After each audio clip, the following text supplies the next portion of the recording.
Assalamualaikum warahmatullahi wabarakatuh. Di sini saya Raihana mewakili kelompok 6 untuk mempresentasikan hasil kerja kelompok kami, yaitu tugas besar mata kuliah statistika mengenai analisis faktor-faktor yang mempengaruhi terjadi penyakit stroke menggunakan data stroke prediction dataset.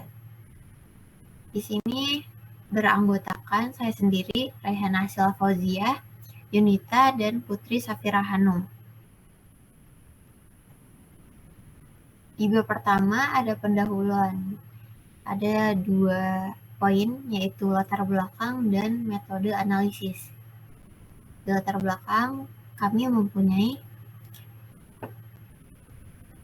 stroke merupakan penyebab kematian kedua dan penyebab kecacatan ketiga di dunia.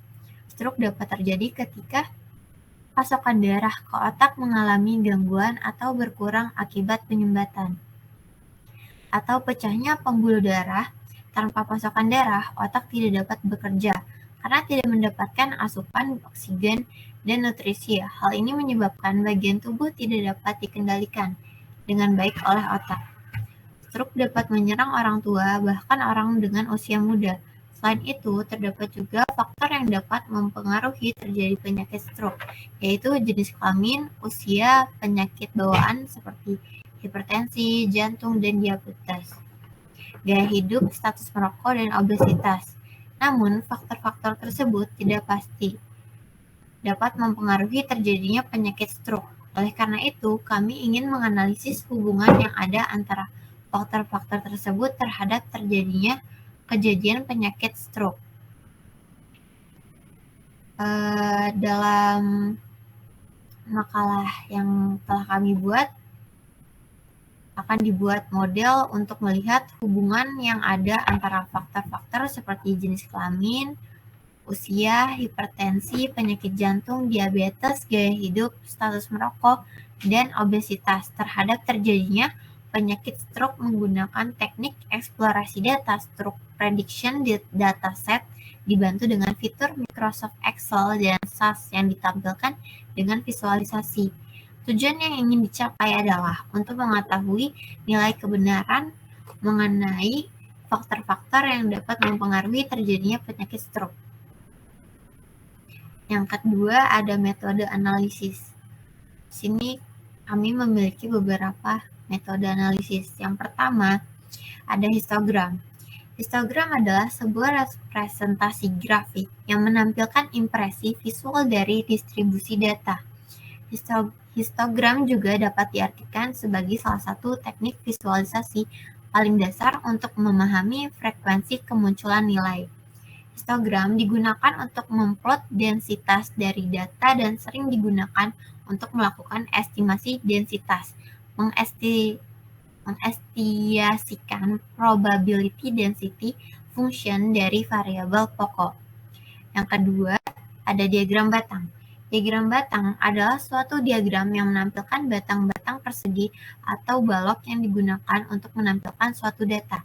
Diagram ini juga menggambarkan sebuah perubahan nilai-nilai objek atau data penelitian dalam periode tertentu. Diagram batang digunakan untuk menyajikan data dalam kepentingan perbandingan, untuk membandingkan lebih dari suatu kegiatan. Selain itu, diagram batang digunakan untuk menampilkan perubahan data penelitian dalam periode tertentu. Yang ketiga, ada diagram lingkaran. Diagram lingkaran adalah bentuk penyajian data statistika dalam bentuk lingkaran yang dibagi menjadi beberapa juring lingkaran. Diagram lingkaran digunakan untuk mengetahui perbandingan suatu data terhadap keseluruhan.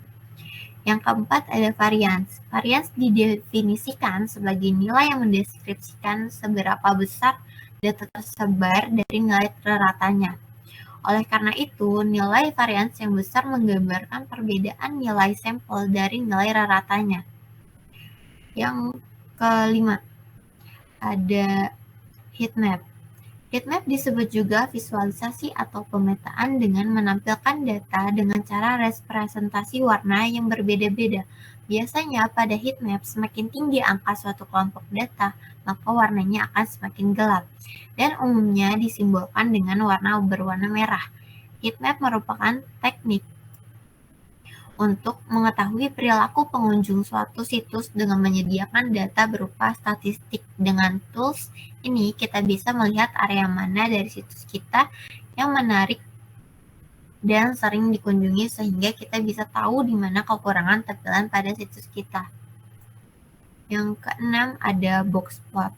Boxplot adalah salah satu visualisasi dalam statistik deskriptif untuk menggambarkan secara grafik dari data numerik. Boxplot dapat digunakan untuk menunjukkan perbedaan antara populasi tanpa menggunakan asumsi distribusi statistik yang mendasarinya. Yang ketujuh ada scatterplot. Scatterplot sering juga disebut dengan grafik sebar.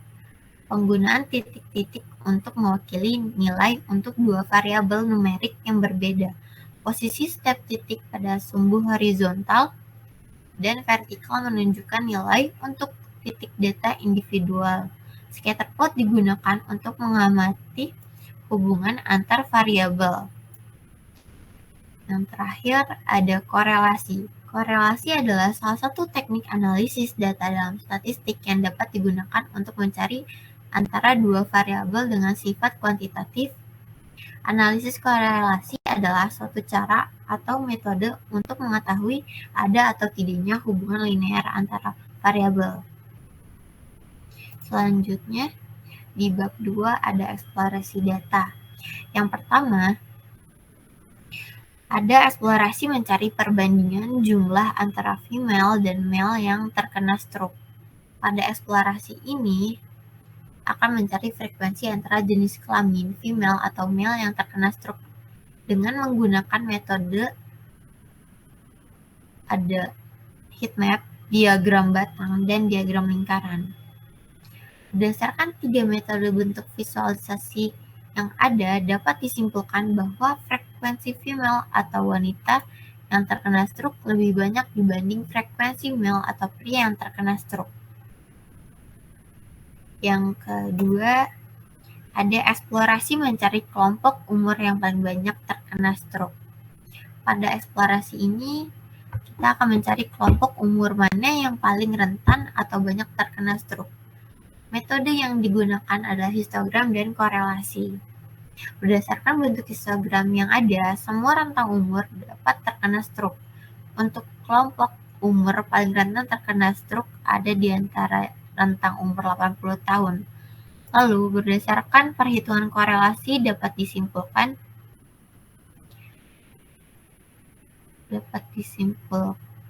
bahwa usia dengan status stroke memiliki hubungan positif yang cukup kuat. Maka dari itu, usia yang semakin tua rentan terjadinya stroke. Yang ketiga, ada eksplorasi mencari nilai kebenaran apakah hipertensi dapat mempengaruhi terjadinya stroke. Pada eksplorasi ini, kita akan mencari hubungan antara status hipertensi dengan status stroke menggunakan metode heat map, diagram batang, diagram lingkaran, dan korelasi. Berdasarkan heat map, diagram batang, dan diagram lingkaran dapat disimpulkan bahwa frekuensi tidak hipertensi yang terkena stroke lebih banyak dibanding frekuensi hipertensi yang terkena stroke. Lalu, berdasarkan hasil perhitungan korelasi, dapat disimpulkan bahwa terdapat hubungan positif sangat rendah antara hipertensi dan stroke. Selanjutnya ada eksplorasi mencari nilai kebenaran apakah mempunyai penyakit jantung dapat menyebabkan stroke. Pada eksplorasi data ini akan menggunakan metode heat map, diagram batang, diagram lingkaran, dan korelasi. Berdasarkan heat map, diagram batang, dan diagram lingkaran, dapat disimpulkan bahwa frekuensi tidak mempunyai penyakit jantung yang terkena stroke lebih banyak dibanding frekuensi memiliki penyakit jantung yang terkena stroke. Lalu berdasarkan hasil perhitungan korelasi, dapat disimpulkan bahwa terdapat hubungan positif sangat rendah antara penyakit jantung dan stroke. Selanjutnya ada eksplorasi mencari hubungan antara status menikah dengan status stroke. Pada eksplorasi data ini akan mencari hubungan antara status pernikahan, yaitu menikah atau tidak menikah, dengan status stroke.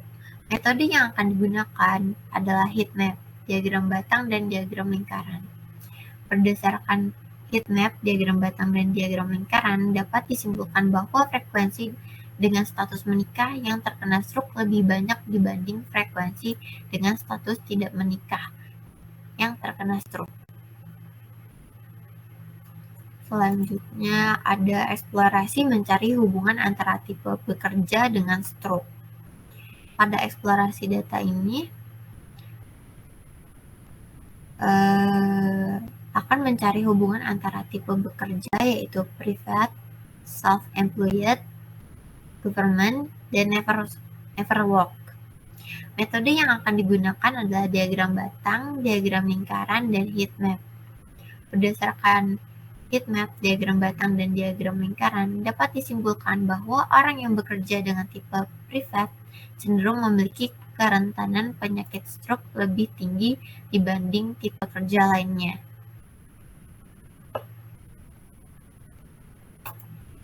Selanjutnya ada eksplorasi mencari hubungan antara tipe tempat tinggal dengan stroke. Pada eksplorasi data ini akan menggunakan metode heat map, diagram batang, dan diagram lingkaran. Berdasarkan heat map, diagram batang, dan diagram lingkaran, dapat disimpulkan bahwa orang yang tinggal di daerah perkotaan memiliki persentase lebih banyak yang terkena stroke dibandingkan yang tinggal di daerah perdesaan. Yang ke-8 ada eksplorasi mencari hubungan antara kadar glukosa dengan stroke. Pada eksplorasi data ini, kita menggunakan metode korelasi. Berdasarkan perhitungan korelasi yang ada, dapat disimpulkan bahwa terdapat hubungan antara kadar glukosa dan stroke dengan korelasi negatif sangat rendah. Selanjutnya ada eksplorasi mencari hubungan antara BMI dengan stroke. Pada eksplorasi data ini, yang kita gunakan adalah metode korelasi. Berdasarkan perhitungan korelasi yang ada, dapat disimpulkan bahwa hampir tidak ada hubungan korelasi antara BMI dengan stroke karena menunjukkan korelasi negatif sangat rendah, hampir menuju 0. Selanjutnya ada eksplorasi mencari hubungan antara status merokok dengan stroke. Pada eksplorasi data ini, metode yang kita gunakan adalah heat map, diagram batang, dan diagram lingkaran. Dengan 5.110 responden, orang yang tidak pernah merokok dan tidak terkena penyakit stroke menjadi posisi terbanyak, yaitu 1.802 frekuensi. Sedangkan yang tidak pernah merokok dan terkena stroke mempunyai 90 frekuensi. Artinya, dengan tidak merokok mempunyai kemungkinan lebih banyak untuk tidak terkena stroke. Begitupun sebaliknya, dengan merokok mempunyai kemungkinan lebih besar untuk terkena stroke. Jika hanya dilihat dari variabel never smoke akan terlihat seperti itu. Sementara itu, jika dilihat dari dua variabel lainnya, yaitu formerly smoke dan smoke, akan berbanding terbalik dengan variabel never smoke. Sedangkan yang merokok dan tidak terkena stroke lebih banyak, yaitu 747 frekuensi. Maka dari itu, battery is low. Please reach. Smoking status seseorang tidak pasti mempengaruhi stroke status mereka. Selanjutnya ada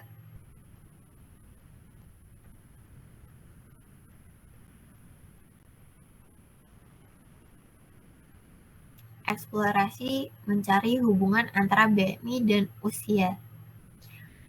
Pada eksplorasi data ini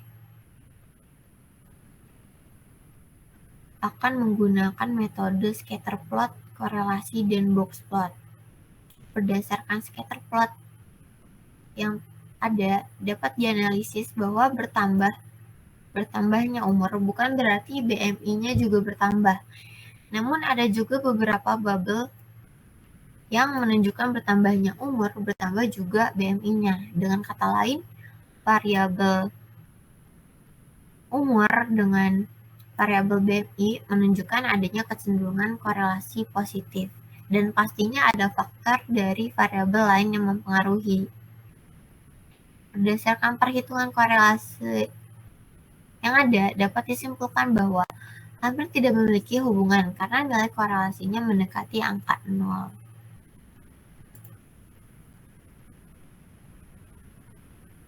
Selanjutnya, penyebaran data variabel BMI tidak merata dikarenakan banyak pencilan yang terletak di luar nilai pagar dalam atasnya.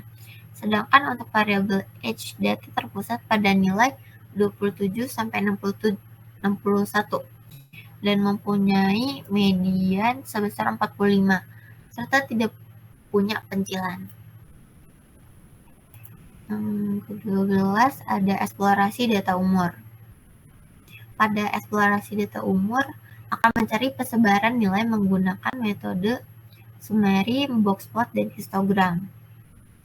Melihat boxplot yang ada, variabel umur mempunyai nilai kuartil 1 bernilai 27, median bernilai 45, kuartil 3 bernilai 61, nilai minimum 1, serta nilai maksimum 82, dan tidak mempunyai pencilan, atau dengan kata lain data struk dengan variabel umur tidak mempunyai nilai yang jauh dari penyebaran datanya. Selanjutnya ada histogram. Dengan histogram di atas, bin ketiga dengan lebar bin 40-60 mempunyai frekuensi terbanyak, yaitu 1562 frekuensi.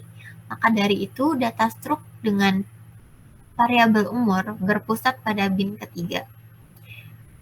Dari variabel age mempunyai nilai varian sebanyak 513,39 dan nilai standar defisiasi sebanyak 22.658,11. Hal tersebut menunjukkan bahwa banyak nilai tersebar dari ratanya, dan jarak nilai rata dan nilai sampel lumayan jauh.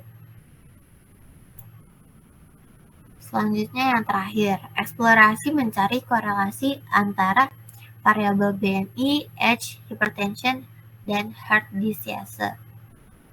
Melihat 5 variabel yang diinput di dalam analisis korelasi yang kita punya, yaitu age, BMI, hypertension, dan heart disease, serta dengan outcome variabel struk, dapat dianalisis bahwa semua variabel yang diinput mempengaruhi orang terkena stroke atau tidaknya.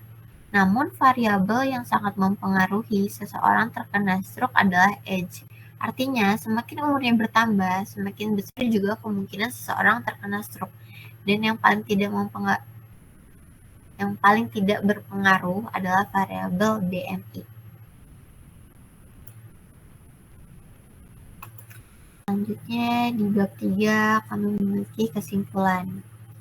Berdasarkan eksplorasi analisis dapat ditarik kesimpulan beberapa poin. Yang pertama, ketika orang bertambah tua, maka resiko terkena stroke meningkat. Yang kedua, orang yang sebelumnya memiliki riwayat penyakit hipertensi cenderung memiliki resiko terkena stroke lebih besar. Yang ketiga, orang yang sebelumnya memiliki riwayat penyakit jantung cenderung memiliki resiko terkena stroke lebih besar. Yang keempat, jenis kelamin, status perkawinan, jenis pekerjaan, dan jenis tempat tinggal tidak memiliki resiko terkena stroke yang sangat signifikan. Yang kelima, BMI tidak terlalu berpengaruh terhadap resiko terkena stroke.